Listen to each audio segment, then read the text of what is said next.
Hey guys, welcome on our YouTube channel teaching warrior. मेरा नाम है दीपिका और हम लोग करने वाले हैं ईवीएस का चैप्टर। ठीक है, ये आपके रीड के लिए बहुत हेल्पफुल है। तो आज हम शुरुआत करते हैं चैप्टर नंबर 6 यानी राजस्थान का भौतिक स्वरूप।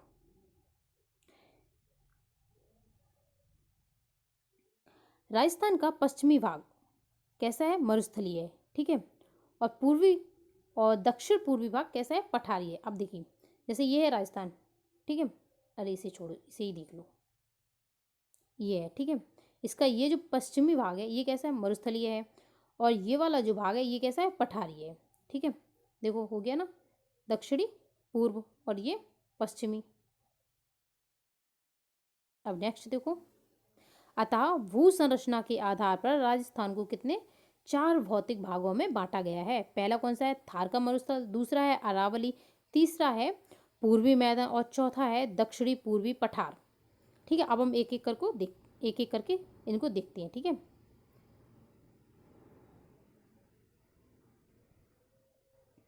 तो पहला हमारा है थार मरुस्थल। पहली बात याद रख लेना कि ये कहाँ से? पश्चिमी सीमा से शुरू होकर के पूर्वी तक आता है। ठीक है, यानी कि मध्य राजस्थान में जहाँ पर अरावली है वहाँ तक ये आता है। चलो देखते हैं। भारत की पश्चिमी सीमा से लेकर के मध्य राजस्थान में अरावली तक राजस्थान के पश्चिमी भाग में विशाल थार का मरुस्थल स्थित है। ठीक है, और कितने इसमें 12 जिले आते हैं और 61% भाग पर ये फैला हुआ है राजस्थान में। और याद रख लेना कि 40% यहाँ पे जनता निवास करती है, यानी कि अगर यहाँ पे जनसंख्या की बात की जाए तो यहाँ पे कितनी 40% जनसंख्या राजस्थान की निवास करती है।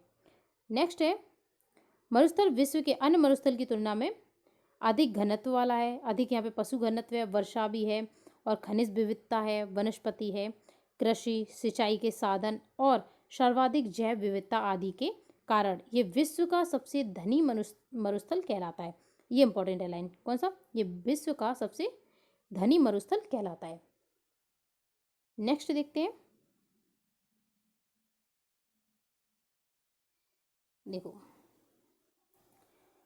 बाड़मेर, जैसलमेर, बीकानेर, ठीक है, में स्थित रेतीली मरुस्थलीय भाग को क्या कहते हैं? भारतीय महा मरुस्थल कहते हैं। ये इंपॉर्टेंट पॉइंट है। एक तो ये वाला धनी मरुस्थल और दूसरा भारतीय महा मरुस्थल। ये किसे कहते हैं? बाड़मेर में, जैसलमेर और बीकानेर में जो स्थित है ना, उसको। नेक्स्ट है कि रेतीली मिट्टी तथा रेत के टीले यहाँ पर पाए जाते हैं। ठीक है, हवा के साथ अपना स्थान जो बदल देते हैं उनको क्या कहते हैं? उन्हें कहते हैं बालू का स्तूप, या फिर स्थानीय भाषा में यहाँ पर कहते हैं क्या? थोरे। ये याद रख लेना। नेक्स्ट है, थार के मरुस्थल को धरातलीय विशेषताओं के आधार पर मरुभूमि, घग्गर का मैदान, ठीक है, अर्ध मरुस्थलीय भाग और नागौर की उच्च भूमि तथा अंतःप्रवाही प्रदेशों में विभक्त किया गया है। ये याद रखना। अब कौन सा आ गया? अब हमारा आ गया अरावली वाला भाग। पहले ये देख लो कि कौन सा वाला हम लोगों ने पढ़ा था। तो अभी हम लोगों ने ये वाला पूरा पढ़ा है। बालू के स्तूप कहाँ पे मिलते हैं? यहाँ पर मिलते हैं। ठीक है, और घग्गर का मैदान कौन सा है? ये वाला है। और ये पूरा मरुस्थल है। ये देखो, ये हो गया बाड़मेर, जैसलमेर और बीकानेर। नेक्स्ट देखते हैं अब हम लोग जो पढ़ने वाले हैं वो क्या है? ये वाला पूरा एरिया, यानी कि अरावली वाला। तो नेक्स्ट है हमारा अरावली।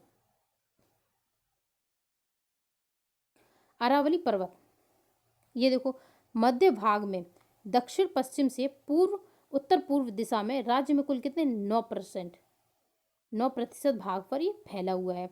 ये याद रखना। और वो कितने पर था? वो था 61% पर। ठीक है, नेक्स्ट, यह विश्व के सबसे प्राचीनतम पर्वतों में से एक है। ठीक है, देखो, दक्षिण में गुजरात के खेड़ब्रह्म से उत्तर में दिल्ली की रायसीन तक, यानी कि 692 किलोमीटर में ये फैला हुआ है। ठीक है, नेक्स्ट, अरावली पर्वत राजस्थान को दो भागों में विभक्त कर देता है। कौन कौन से? एक तो हो गया पूर्वी राजस्थान, दूसरा हो गया पश्चिमी राजस्थान। ठीक है, और याद रख लेना कि अरावली जो है राजस्थान का सबसे उच्च भूमि वाला क्षेत्र है। ठीक है, सबसे उच्च भूमि वाले क्षेत्र का पूछ दिया कौन सा है राजस्थान का? ये है। ठीक है, कौन सा? अरावली वाला। अरावली मानसून को रोककर पूर्वी तथा दक्षिणी राजस्थान में वर्षा कराती है। तो ये देखो वर्षा के लिए बहुत इंपॉर्टेंट है ना। और क्योंकि ये वर्षा कराती है, इन्हीं कारणों से इसे क्या कहते हैं, राजस्थान की जीवन रेखा कहते हैं। ये भी पॉइंट बहुत ज़्यादा इंपॉर्टेंट है।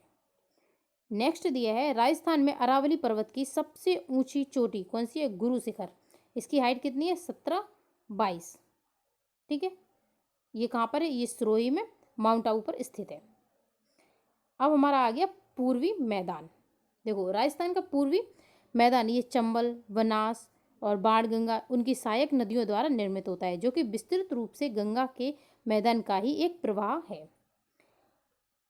और ये कितने पर है, ये 23% भाग पर फैला हुआ है। सबसे पहले हमने देखा था कौन सा, मरुस्थल वाला, वो था 61% पर। अरावली वाला था वो कितना था, 9% पर। ठीक है, और ये है 23%। अब देखो नेक्स्ट, चंबल नदी के आसपास कोटा से धौलपुर तक, देखो कहाँ से, कोटा से धौलपुर तक का क्षेत्र। ठीक है, और नाली अपर्दन के कारण अत्यधिक ऊबड़ खाबड़ हो गया है, जिससे कि इसे क्या कहते हैं, चंबल के विहड़ या फिर डांग या फिर उत्खात भूमि कहते हैं इसे। ये भी याद रख लेना, पूछ दिया जाए ना उत्खात भूमि किसे कहते हैं तो कैसे बताएंगे, तो याद रखना। ठीक है, और यहाँ पर जो जनसंख्या निवास करती है वो कितनी है, 40% है। और मरुस्थल वाली क्षेत्र में भी कितनी है थी, वो भी 40% थी, याद रखना। ठीक है, राजस्थान के दक्षिण भाग में कहाँ पे, बांसवाड़ा और प्रतापगढ़ जिले में माही तथा सहायक नदियों द्वारा निर्मित कुछ मैदानी भाग है, जिसे हम क्या कहते हैं, माही का मैदान। देखो जिस जगह से जौन सी नदी निकलेगी उसी का मैदान कहेंगे ना। जैसे कि उत्तर की तरफ जो गंगा निकलती है तो वो पूरा कौन सा मैदान कहलाता है, गंगा का मैदान। तो ये कौन सा है, यहाँ से निकलती है माही, तो इसे क्या कहेंगे, माही का मैदान। नेक्स्ट है 56 गाँव के समूह या फिर 56 नदी तालाबों से निर्मित मैदान, इसे क्या कहते हैं, 56 का मैदान कहती है। अब हमारा चौथा जो कि आखिरी है, इसे देखिए, दक्षिण पूर्वी पठार। राजस्थान के दक्षिण पूर्वी भाग को प्राचीन काल में क्या कहते थे, हांडा वंश ने बसाया था, और इसे कहते हैं हड़ौती का पठार। ठीक है, ये इंपॉर्टेंट है। दक्षिण पूर्वी क्या कहते हैं, अगर पूछ दे तो हड़ौती का पठार कहते हैं। ये 7% यानी कि 7% भाग पर है। ठीक है, इसी पठारी क्षेत्र की अधिकांश मिट्टी लावा द्वारा निर्मित है। किसके द्वारा, लावा द्वारा, इसलिए ये उपजाऊ मिट्टी है। ठीक है, अब इसमें कुछ और भी पठार आते हैं, वो देख लो, क्योंकि ये पूरा पठारी क्षेत्र है तो यहाँ के कुछ पठार होंगे ना। जैसे कि देखो सिरोही में स्थित है उसे कहते हैं उड़िया एवं आबू, और उदयपुर और राजसमंद में जो स्थित है उसे कहते हैं भोराट। ओके, क्या कहते हैं, भोराट। और चित्तौड़गढ़ में स्थित है उसे कहते हैं मैसा, और चित्तौड़गढ़ एवं भीलगढ़ जिले के पूर्वी भाग में जो स्थित है उसे कहते हैं उपरमाल, या फिर उदयपुर एवं प्रतापगढ़ में जो स्थित है उसे कहते हैं लसाड़िया का पठार। ठीक है, नेक्स्ट देखो, अब आ गई जलवायु एवं ऋतु चक्र। देखो राजस्थान की जो जलवायु पर मानसून का जो प्रभाव है वो बहुत अधिक है, इसलिए इसे स्पष्ट रूप से देखा जा सकता है, ये पहले याद रख लेना। और देखो राजस्थान में जितनी भी बारिश होती है वो दो तरीके से होती है। एक तो इधर से जो आती है, यानी कि अपना अरब के सागर है, अरब सागर से जो आने वाली विंड है वो, और जो बे ऑफ बंगाल से आती है वो। और इसमें सबसे जो इम्पोर्टेंट काम करती है वो कौन करती है, अरावली करती है, क्योंकि ये बीच में खड़ी हुई है। ठीक है, ये रोक लेती है और बारिश करा देती है। अब देखो यहाँ पे ये पूछा जाएगा कि राजस्थान में कुल कितने प्रकार की जलवायु परिस्थितियाँ पाई जाती है, तो ये 5 प्रकार की है।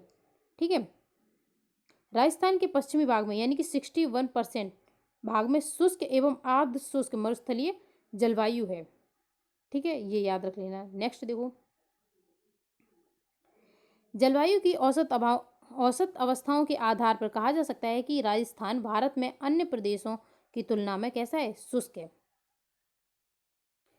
और राजस्थान में मुख्य रूप से कितनी ऋतुएं पाई जाती है, 3 ऋतु, जो कि वैसे भी पाई जाती हैं। ठीक है, ग्रीष्म ऋतु है, दूसरी है वर्षा ऋतु, और तीसरी शीत ऋतु। अब हम एक एक की बात करेंगे। जैसे कि शीत ऋतु, इस ऋतु में विभिन्न क्षेत्रों में तापमान कितना, 30 से 40 डिग्री सेंटीग्रेड तक, यानी अधिक तक कितना जाता है, 30 से 40 जाता है। अब पश्चिमी जो राजस्थान, जैसे कि ये देख लो, पश्चिमी राजस्थान है, बाड़मेर है, बीकानेर है और जोधपुर है।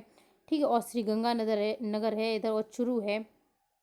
इन सभी अगर जिलों की बात की जाए तो इनमें ज़्यादातर 40 से 45 सेंटीग्रेड तक टेम्परेचर जाता है।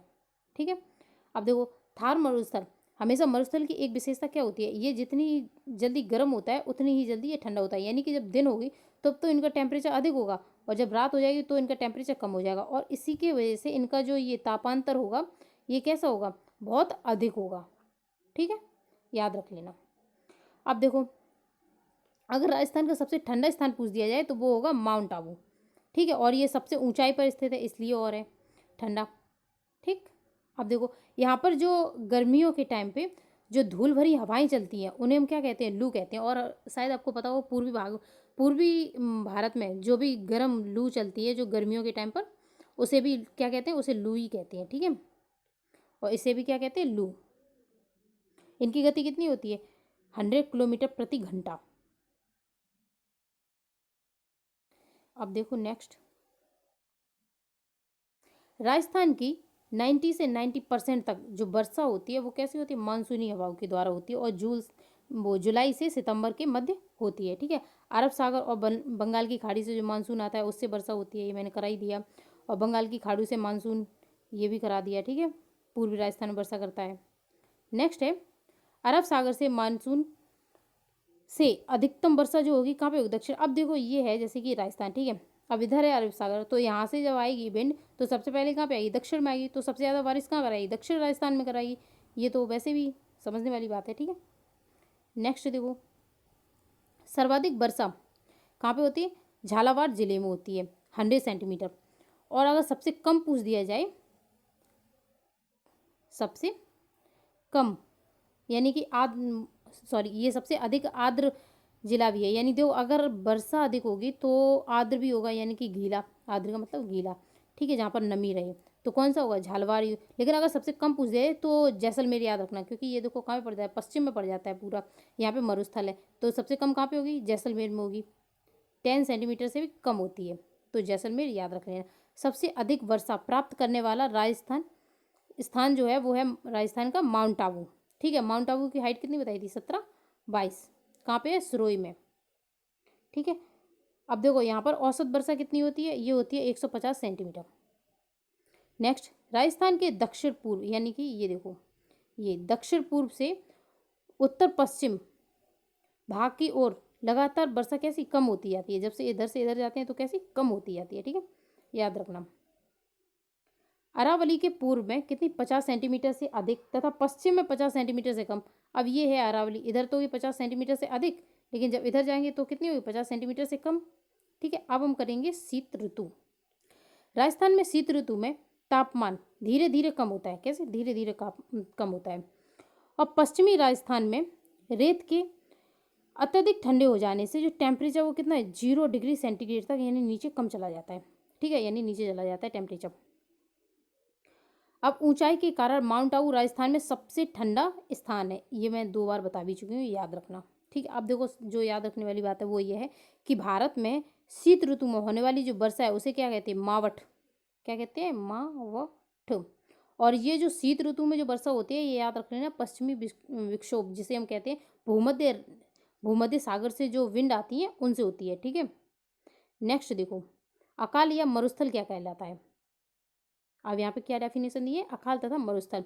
राजस्थान में विशेष यानी कि पश्चिम राजस्थान में बार बार अकाल या सूखा पड़ता है। इसका कारण क्या है, देखो वर्षा का समय से ना होना, अपर्याप्तता, अनिश्चितता, अनियमितता। ठीक है, जिसके कारण पशु पक्षी हैं उनको क्या, चारा नहीं मिल पाता, पानी, और मनुष्यों को अनाज, पेयजल ये सब नहीं मिल पाते, इसे क्या कहते हैं, अकाल कहते हैं। नेक्स्ट दिया है, कम वर्षा यहाँ की जलवायु का प्राकृतिक स्वभाव है। हाँ, वैसे भी कहाँ पे पड़ता है, देखो पश्चिम में पड़ता है, तो यहाँ पे कम वर्षा वैसे भी होगी ना, तो ये याद रख लेना। और मैंने क्या बताया था, जीवन रेखा, राजस्थान की जीवन रेखा क्या कहलाती है, अरावली। ठीक है, भौतिक दशाओं तथा मानवीय कार्यों द्वारा जब उपजाऊ भूमि बंजर व रेतीली मिट्टी में परिवर्तित हो जाती है तो इसे क्या कहते हैं, मरुस्थलीकरण कहते हैं, ये भी याद रखना। और मरुस्थलीकरण को रोके हुए कौन खड़ा है, ये अरावली। इधर से जो भी मरुस्थल है वो इधर की तरफ बढ़ रहा है, किधर, पूर्व की तरफ बढ़ रहा है, तो इसे कौन रोक के रखता है, अरावली। ठीक है, नेक्स्ट है, राजस्थान के पश्चिम भाग में लगातार मरुस्थल का विस्तार हो रहा है, देखो हो रहा ना, फिर फिर भी वृक्षारोपण द्वारा इसे कम करने का प्रयास किए जा रहे हैं। ठीक है, ये याद रख लेना। अब आपका ये चैप्टर हो गया पूरा। ठीक है, अगर ये आपको पसंद आया तो क्या करना है, like share and subscribe. Thank you for watching.